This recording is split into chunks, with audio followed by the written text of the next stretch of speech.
Olá! Hoje vamos mergulhar a fundo aqui no Ceilândia Esporte Clube, que está na Série D. A gente tem material sobre a vitória recente contra o Capital e também uma análise já para o próximo jogo, que é contra o Luverdense, um jogo-chave. Isso. A ideia é entender o que funcionou nesse último jogo e o que está em jogo agora nesse desafio, né? Vamos dar uma olhada nisso. Exatamente, vamos analisar essa vitória em casa, 1-0, um jogo que, olha, foi descrito como de nível muito bom. E aí projetar esse confronto direto com o Luverdense. É um duelo de líderes invictos do grupo A5, né? Promete. Certo. Começando então por essa vitória sobre o Capital, 1-0, lá no Abadião. Parece que não foi tão simples assim, apesar do placar magro, né? Falam em dois tempos bem diferentes. Sim, bastante distintos. No primeiro tempo, o Ceilândia até ficou mais com a bola, mas curiosamente foi o Capital que levou mais perigo, sabe? Chegou a mandar uma bola na trave do Sucuri. O Ceilândia dependeu mais de lances individuais, tipo Romarinho achando Kennedy, mas sem criar aquele volume constante, entende? Essa coisa da posse de bola sem traduzir em perigo no primeiro tempo. Isso, preocupa. Ou foi mais mérito do Capital mesmo? É uma boa pergunta, pode ser um pouco dos dois, né? Talvez uma dificuldade do Ceilândia em furar uma defesa mais fechada, ou o Capital foi muito esperto nos contra-ataques. Mas aí no segundo tempo, o Ceilândia conseguiu ajustar. E como foi essa virada de chave? O que mudou? Então, eles mantiveram a iniciativa com a bola, mas o ponto crucial foi que conseguiram anular melhor os contra-ataques do Capital.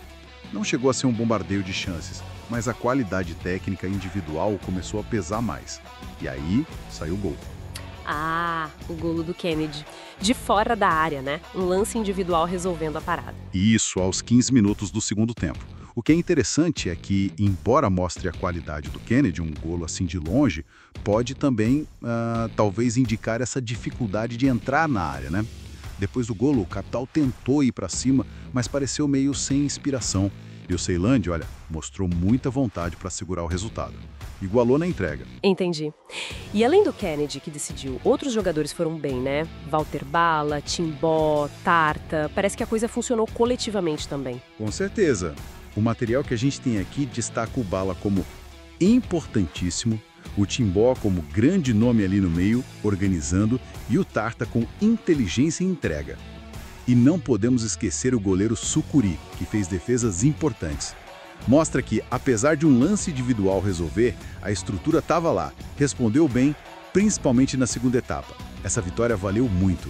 Deu 9 pontos, igualou com o Luverdense na ponta. E deixou o time firme na briga pela classificação, que é o primeiro objetivo, né? E, claro, pela liderança. Essa confiança vai ser testada pra valer agora, né? Sábado contra o Luverdense, lá em Lucas do Rio Verde. É o famoso jogo de 6 pontos. Para mim, é o jogo mais importante da Série D até agora para os dois times, sem dúvida nenhuma.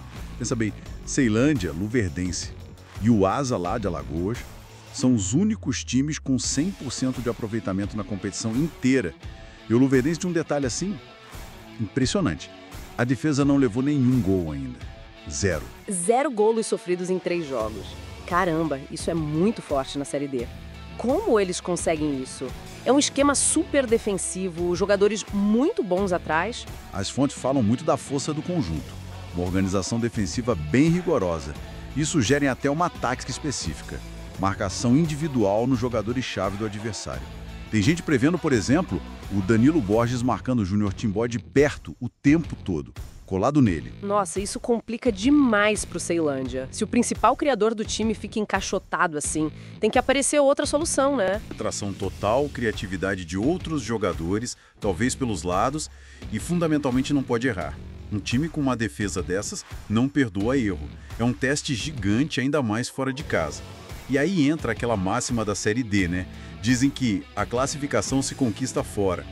E nesse ponto o Luverdense tá na frente nessa temporada, né? Já ganhou jogos fora. Sim, eles já ganharam 2 jogos fora de casa. O Ceilândia só ganhou 1, então pontuar lá em Lucas do Rio Verde é fundamental. Uma vitória seria incrível, criaria aquela gordura para queimar depois, como dizem. Um empate já seria muito bom. Agora uma derrota, aí a pressão aumenta para os próximos jogos. E tem a Aparecidense ali na cola com 7 pontos. O grupo está embolado. Ah, e tem o histórico também, que não ajuda muito. 2 derrotas para o Luverdense na Copa Verde de 2017. Certo, então resumindo o cenário, o Ceilândia vem embalado, mostrou que sabe sofrer e decidir jogo, mas vai enfrentar o adversário mais duro até agora.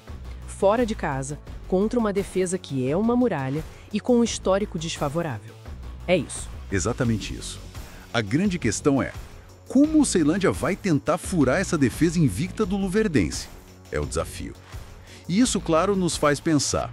Levando em conta essa solidez defensiva deles, a pressão de jogar fora, essa possível marcação individual, que tipo de ajuste ou que estratégia diferente, talvez inesperada?